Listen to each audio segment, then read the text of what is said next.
Today on Zoom, you probably remember other performances of the Red Bench. Well, here's a brand new version. What you doing? Sitting on a red bench. A lot of kids read newspapers, but I actually look to write for a month. This afternoon, I'm going to interview little Romeo, and you're coming with me. Do you have a girlfriend?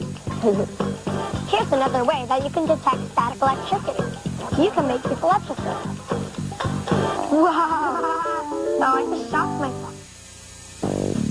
Funding for Zoom is provided by the National Science Foundation, America's Investment in the Future, and by the Corporation for Public Broadcasting, a private corporation funded by the American people, the Arthur Vining Davis Foundation, the Wheezy Foundation, the Tucker Gosnell Family Foundation, and by contributions to your PBS station from viewers like you. Hey! Hi, we're the Wolfson Road Elementary School, right here in Longmeadow, Massachusetts. Get ready to Zoom! Yeah! I made it. All right. Woohoo! Playhouse! Hey, you can do it. Let's go. Come on, you got it. Come on. All right. Come on, King. Come on, Zoomer. Let's get that ball. I got it.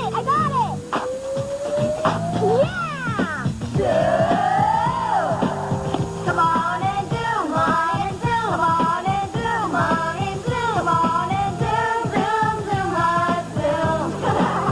Come on and zoom, call the tune. Come on and zoom, starting soon. Come on and zoom, on, zoom, on, zoom, zoom, zoom, zoom. I'm Caroline. I'm Lainey. I'm Eduardo. I'm Gary. I'm Mike. I'm Courtney. Oh, yeah. And I'm singing. We're all plugged into one row now. So let's talk. We want to hear from you. Come on, give it a try. And if you like what you see, turn off your TV and do it. Do.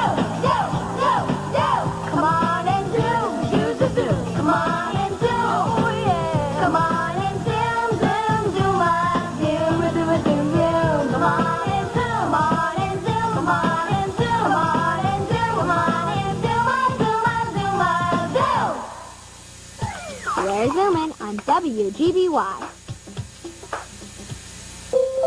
Hello there, Zoomers, and welcome to today's show. Tag, you're stuck in the mud. Uh-oh, I'm stuck in the mud. I'm stuck in the mud. Help! I'll save you. Phew, I'm free. Thanks, Caroline. Good thing Shelby E. of Bakersfield, California, emailed us the directions. Who knows how long I would have been stuck. Here's how to play stuck in the mud. First, pick a person to be it. When the person who's it tags you, then you're stuck in the mud, and you can't move.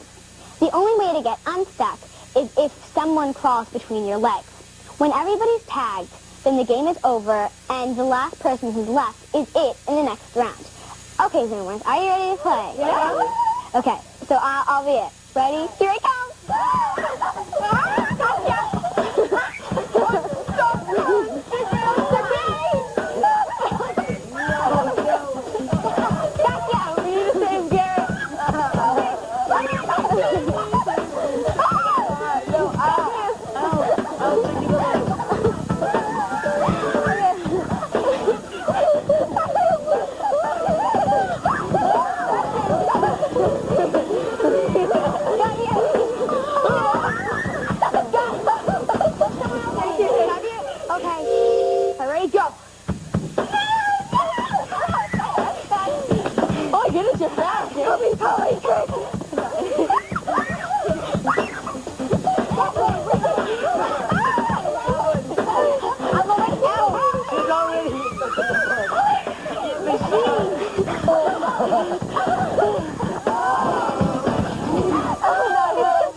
Hey, Courtney.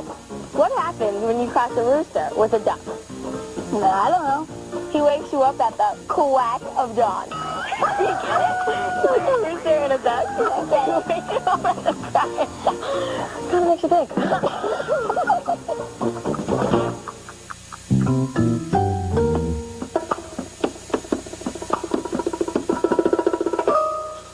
do. These are Koinobori. That's Japanese for a flag that's shaped like a kind of fish called carp. Every year, on May 5th, Japanese families fly these flags in front of their homes to celebrate a holiday called Children's Day. That's when children thank their parents for taking such good care of them, and the parents celebrate the healthy growth of their children. This is a traditional Japanese Koinobori, but I'm going to show you how to make one that looks like this. Corinne W. of Ford City, Pennsylvania, emailed us the directions. Here's what you'll need. Some fabric or an old pillowcase, fabric glue, a stapler and a hole puncher, a small piece of thin cardboard, some fabric paint, ribbon, and felt to decorate your carp, and some string to hang it. Here's what you'll do. First, cut a piece of fabric so it's 20 inches long and 18 inches wide. Then, fold it in half like this. Now, draw a fish design on your fabric. Make sure the mouth is at least 6 inches wide.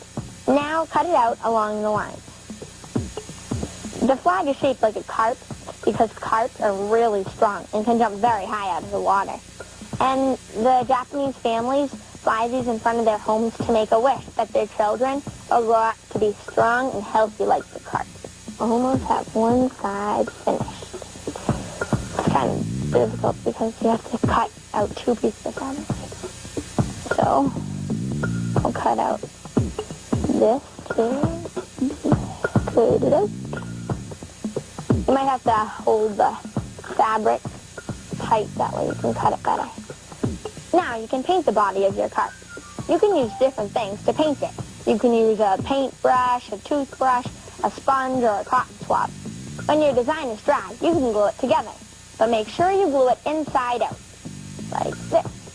And don't put any glue on the end of the tail or the mouth, because you want wind to flow through these, that way your flag swims in the breeze. So just squeeze out a small amount of glue, like this. So we'll do this. That's one side. It's okay if it comes out in little dots. That way, as long as it's not a lot of glue. Just squeeze it a tiny bit at a time. Here we go. Okay. Put that back and then take your other piece and put it like this. This is where it gets tricky. Connect the mouth like this, and then just try to kind of drape it over it like this. That worked out pretty well. Then just pat it down a little bit. It's okay if the glue sticks out the edges. Cool. That was well. When the glue is dry, you can turn it right side up. So let's move this over here. Here's one that's already dry. So turn it right side out. You just want to stick your arm through and then pull it like this. Be careful, it's fragile. So there we go. Ah, it's so pretty. It's cool. Now you get to add ribbon to your flag, using glue or a stapler. And I have purple and yellow in mine, so I think I'll use purple ribbon. So just attach it to the end of your flag on the tail. So, here's the tail. And just staple it on. We'll go like this. Okay, so staple that piece. And another piece. Ribbon. Okay. There we go. Okay. Ooh, pretty. Now, take your piece of cardboard that's 1 inch wide and 13 inches long and put it in the shape of a loop like this. Then stick it into the mouth. So put it through and then let it go. So then take it back out. We'll hold it in place. Then take your stapler and staple it together like this. 2 should hold it. Okay. And stick it through. Then you want to stick it down like 1 inch below the tip of the fabric and fold that down and staple it on. You need to do a couple of staples. Just Staple it through the fabric and through the cardboard. I'll do one right here. There we go. It's good, like 4 or 5 that should do it. Try not to cover up too much of the paint, but you do want it to hold. Okay. So, ooh, neat. Now, using a hole puncher, punch a hole through both sides of the mouth. So one here and one here. Then take a ribbon or a string and loop it through the holes. So you tie it right here and tie it right here. Then you can hang it. When your design and the glue are dry, you can hang your Koinobori outside. Now let's see what the Zoomers made. Each of the Zoomers made their own Koinobori. The highest one represents the oldest Zoomer, and the lowest represents the youngest. Do you think you know who's the oldest Zoomer and who's the youngest? Well, let's see if you're right. Okie dokie. So Garrett's the oldest Zoomer, then Eduardo, then comes me, then Mike, then Courtney, Shenyang, and Alini's the youngest. Cool Koinobori. For more fun things to make and share with your family and friends, go to the Zoom Do section of the Zoom website at pbskids.org. Hey, Garrett. Oh, hey, Courtney. Why couldn't the duck play baseball? I don't know. Because he was a little foul. Like F-W-O-L. Did you know a duck was a foul? No. What's up? What's up? What's up? What's up? What's up? What's up? What's up? What's up? What's up? What's up? Who's your favorite superhero and why? If I could be any superhero, I would be Captain Underpants because I could fly all around wherever I wanted. I would be Spider-Man because I could swing on webs. I'd be Batman because he's always saving people.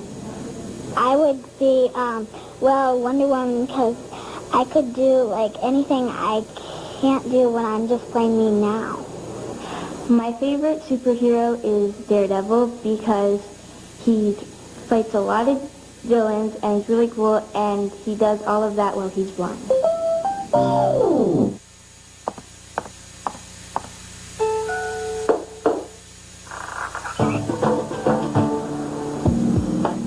A lot of kids read magazines and newspapers, but I actually get to write for one. Hi, my name is Diane, and I'm 10 years old. I live in Washington Heights, Manhattan, and I'm a kid reporter.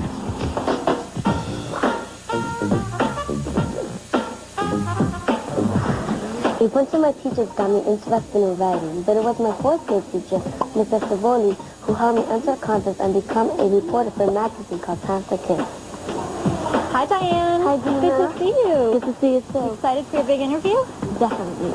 So what's going to be your first question to Romeo? Here is my editor, Dina, from the magazine. She assigns me my stories. She's kind of like my boss. She's picking me up early from school because I'm going to the city to interview someone famous.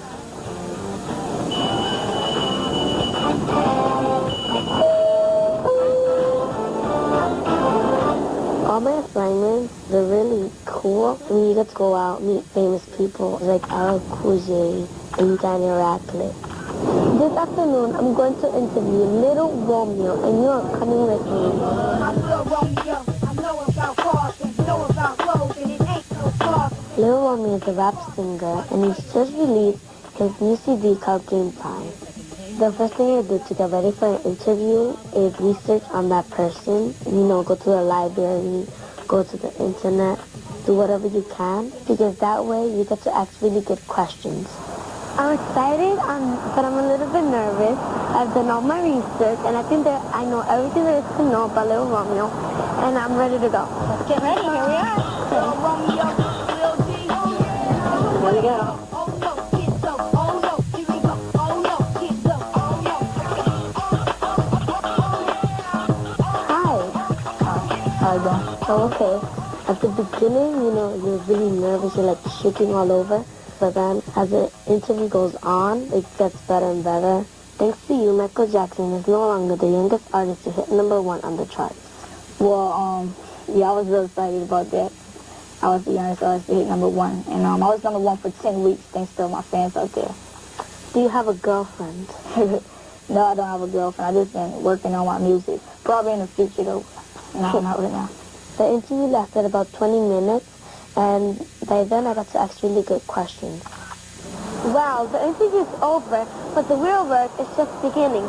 I still have to go back to the office and start typing my story. As soon as I get back from the interview, I listen to my tape recorder and write down exactly what Little Romeo said. What was the most interesting thing about the interview and about Little Romeo? Then I go to a meeting with Joe. He's head editor of Time for Kids. We discuss what the story should look like. And you see him in person, he's taller than me. I'm like, wow. So he's actually bigger in real Yeah, life than he is on television? After that, I sit down and write my article. And since I haven't been a reporter for long, Joel or Dina look at it and help me make it better. It's a long process, but I really enjoy it, and it also helps me become a better writer.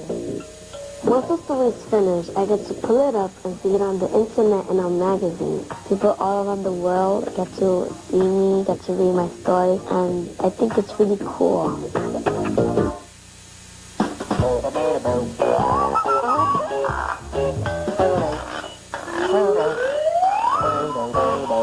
Zoom reviews books. This is one of my favorite books because it's about a girl who's really smart and very independent. It's called The Landry News and was written by Andrew Clements. Here's my review. The Landry News is about a girl named Carol Landry who's not your average fifth grader. She not only gets straight A's, but she's a journalist. She moved to a new school and was ignored by everyone. Her new teacher, Mr. Larson, was a teacher who didn't teach, according to Kara. To make school more interesting, Kara gets Mr. Larson's permission to use the school computer to publish a newspaper called The Landry News. This book is about how Mr. Larson uses Kara's newspaper to teach the students and how the principal uses the newspaper to try to fire Mr. Larson. To find out what happens to Mr. Larson, read The Landry News. Hey, Caroline. Hi, Courtney. Why is the hummingbird hum? I don't know. Because he doesn't know the word. Get it? Yeah.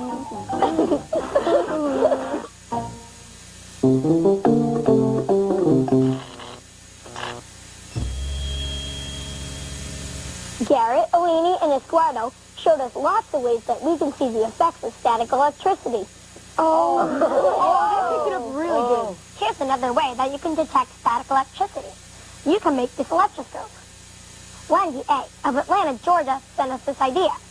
See, when Mike rubs a wool scarf onto a styrofoam plate, he charges a plate. And when he puts the electroscope on top of the charged plate, the foil ball pushes out and the electroscope detects static electricity. That's so cool. Here's how to make your own electroscope. First, take a styrofoam cup and punch holes through both sides of the bottom. One on one side and one on the other side. Then, take a plastic straw, not the kind that bends, and put it through the holes of the styrofoam cup. Or through this hole, if I can get it, and one through that hole. So it comes out on both sides. Then, flip it over, and you want to glue it to an aluminum pie pan. You want to glue it on the edge so that the straw sticks out over the edge of the pie pan.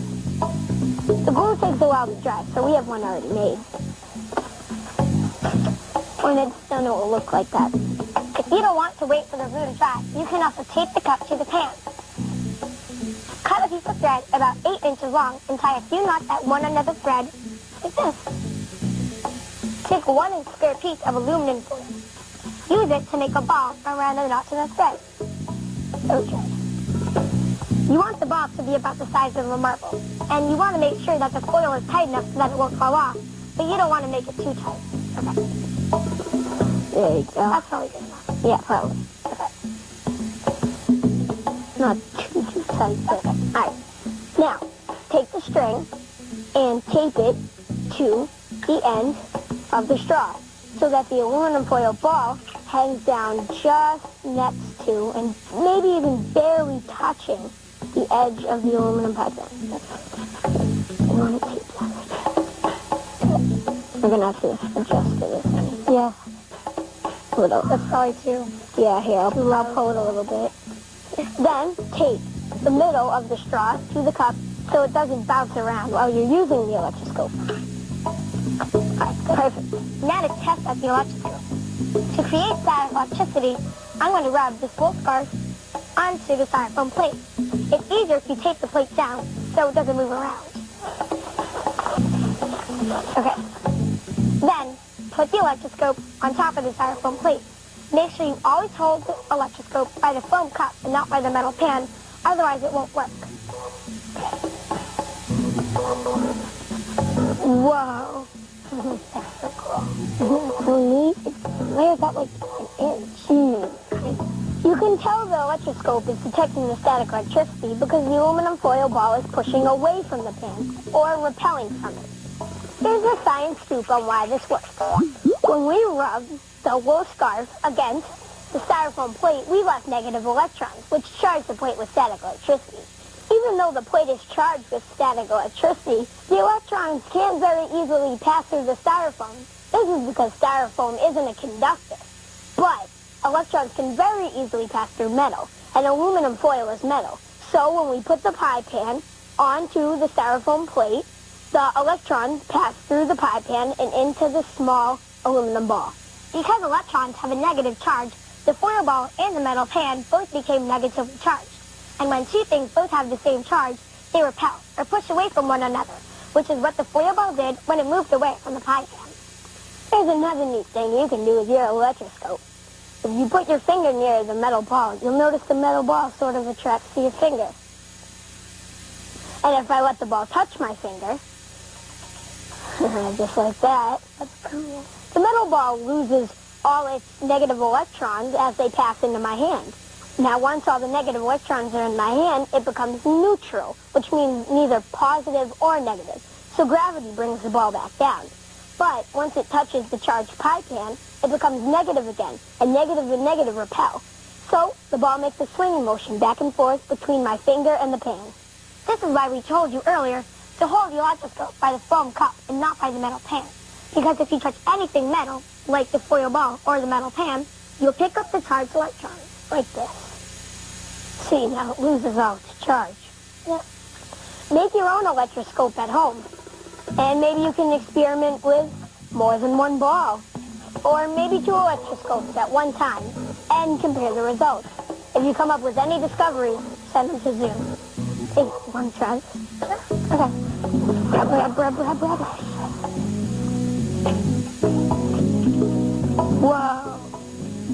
Whoa. Oh, I just shocked myself. Go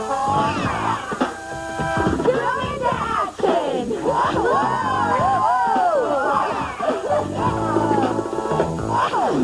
I remember of the Zoom team. This Zoomer volunteers by helping the manatee. During a family vacation, he found out that the manatee is an endangered species, which upset him because it is such a gentle and beautiful animal.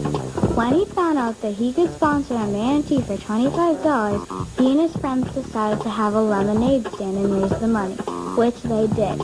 Now Robert saves part of his allowance each week to help sponsor another manatee. Do you volunteer in your community?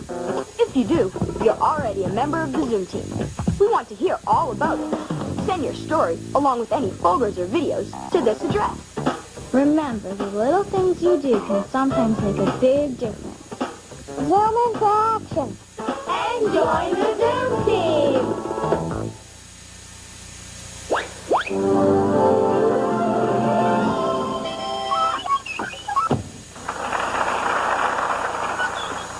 Welcome to Zoom Playhouse.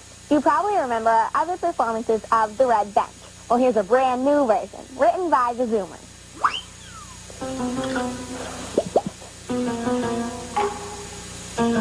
This looks like a good place to sit.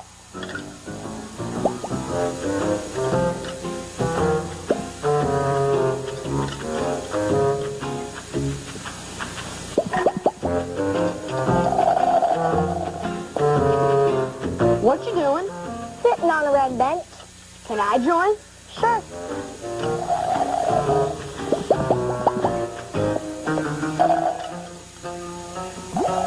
Just checking. guys want a cracker?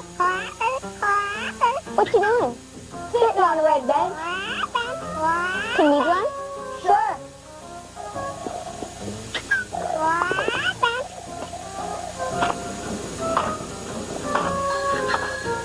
What you doing? Sitting on a red bench. Can I join? Sure.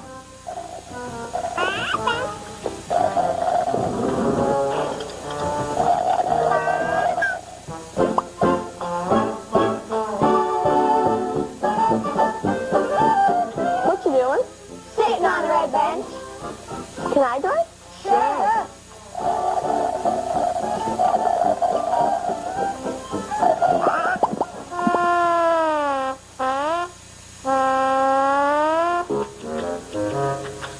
What you doing? Sitting on a red bench. Can I join? Sure.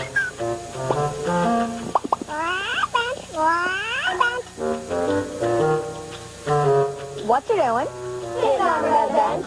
I've always wanted to sit on the red bench. Can I join? Sure.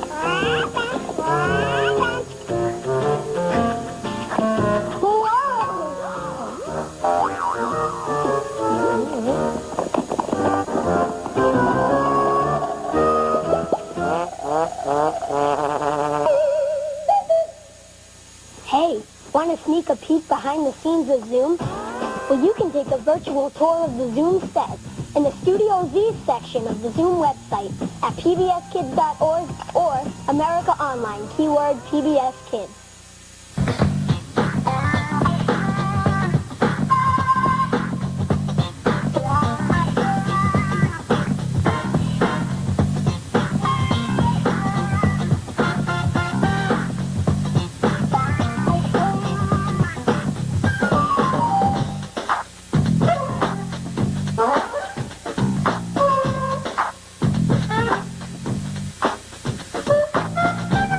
All submissions become the property of Zoom and will be eligible for inclusion in all Zoom media. This means that we can share your ideas with other Zoomers on TV, the web, in print material, and in other media. So, send us a Zoom. Hello there. The future is getting clearer. Yes, it's getting clearer. I see letters, yes. And they're from Zoo. Yes, Zoo with the letters to Zoo. Box 350, Boston, Mass. 02134. I was right. Ha-ha!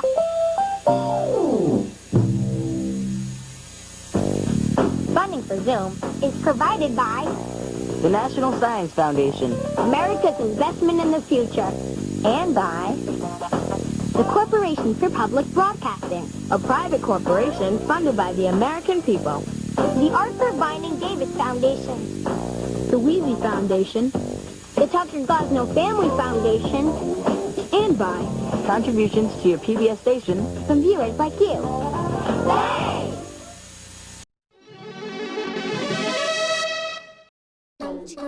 Thanks.